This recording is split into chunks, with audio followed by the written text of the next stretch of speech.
New Lions head coach Jim Schwartz. The first question I have to ask, how do you turn around the culture of losing? Because when a team goes 0-16, you know it exists among these players. I think the biggest thing there is that the league affords us that opportunity. It's a system unlike any other professional sport. We have 5 picks in the first 82 in this draft. We have salary cap money available to spend. When you get those opportunities, you have chances to turn around teams pretty quickly. We saw that last year with Atlanta. We saw it with Miami. Jim, let's get right to the chase. You get the number 1 pick. Who are you picking? Let's break the news right here.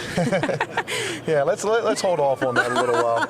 There's a reason they moved it back. I think I've said before, the most important thing when we're making that pick is not going to be locking into a position.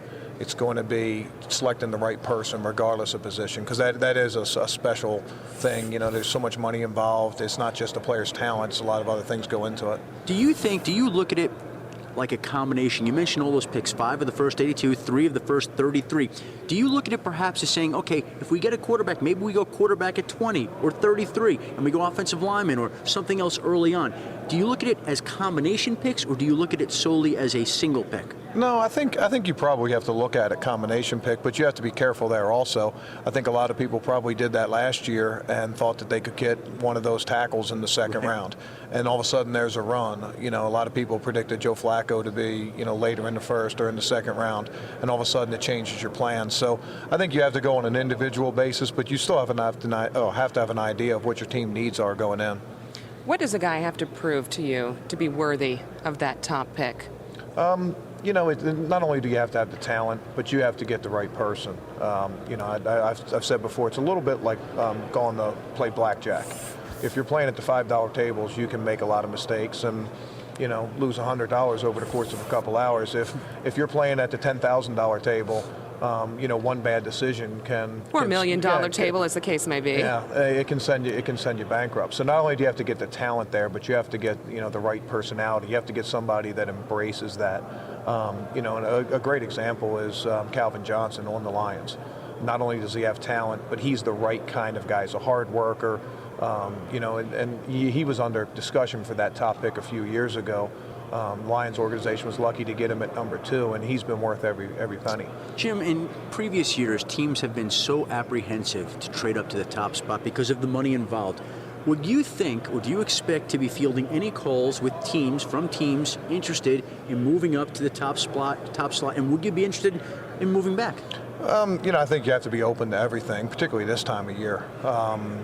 But, as far as what will happen, I'm sure there'll be some people maybe trying to come in and get a bargain.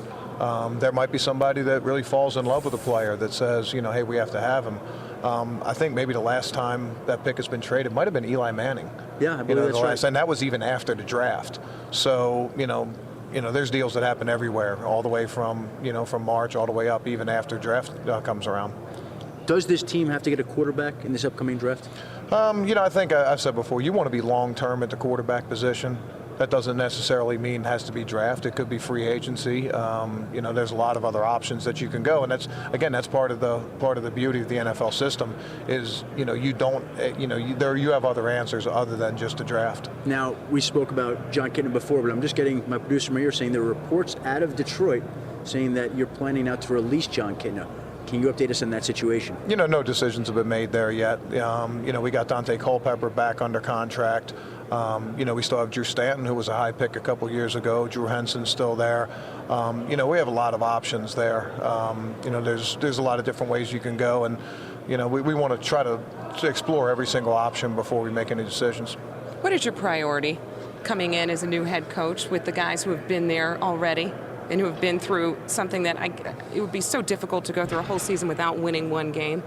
You talked about changing the culture. I don't know that the culture, that team still played hard. They didn't always play well, but those guys played hard. I think the one thing they want to know is that there's a plan, that there's going to be a consistent plan. We're not going to change courses. I have a saying that hope is not a strategy. We need more than just hope. There's going to be a philosophy behind what we do. It's going to be organized. It's going to be detailed. We're going to take little steps along the way, and if we do that, we'll be on the right track. Players find comfort in that. Jim, you have a defensive background. I'm sure you've taken a long, hard look at the Detroit Lions defense. What do you see there when you study that unit? Probably the first thing is size or lack of. It was built a smaller team, and one of our mantras coming in has been we're going to build this team like an outdoor football team. Even though we play in Ford Field, which is a great home field, it's a great place to play. It's a dome, but we're going to have to go on the field. On the road and play. The Packers at Lambeau. We're going to have to go to Chicago and play. We might have to go to the Meadowlands in a playoff game. And you want to be big in a physical team when that wind starts blowing, when it gets too hard to throw the ball. So I think, looking defensively, had a lot of speed, but not necessarily a lot of size. So that's probably the first thing we'll try to address. You mentioned being physical. That's one of the attributes I would imagine. But what is a Jim Schwartz guy? Every coach has to come in and establish what their philosophy is with their players. What's a Jim Schwartz guy like? I don't know. There's probably a lot of different ways. I don't know that you could classify it one way. What's not a Jim Schwartz guy, I guess, would be the follow-up then. Well, just to say, professional, guys that love football. You hear this a lot. Hey, this is the NFL now. These guys will hear it. This is the NFL. This is your job now. You punch a clock, you bring your lunch pail to work, all those old cliches. And there's a place for all those. But unless it's more than a job to you, you're never going to be successful. And that's whether you're selling insurance, whether you're working at a factory, or you're working in the NFL. It has to be more than a job. And I appreciate players like that love the game, that want to come to work every day. Now, Jim, one of your former players in Tennessee, Albert Haynesworth, is about to become an unrestricted free agent. If another team were to call you for a up-close, intense scouting report on Albert, what would you tell them about the player that they would consider signing?